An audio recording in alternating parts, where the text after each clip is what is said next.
chinyarara moyo wangu, Yesu ndiye mwari, tarira kuda kwake kwakanaka, ngakuitwewo Jehova.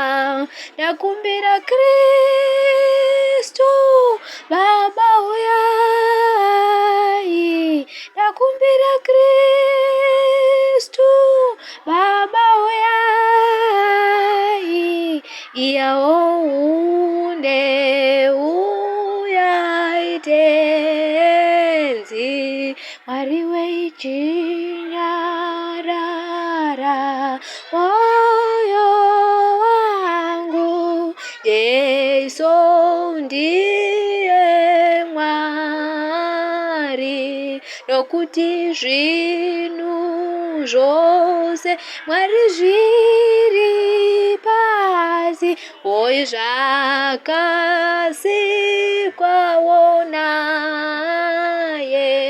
Nasiwo Kristu naye Mwari uyai, ndakumbira Kristu oishe uyai, iyawo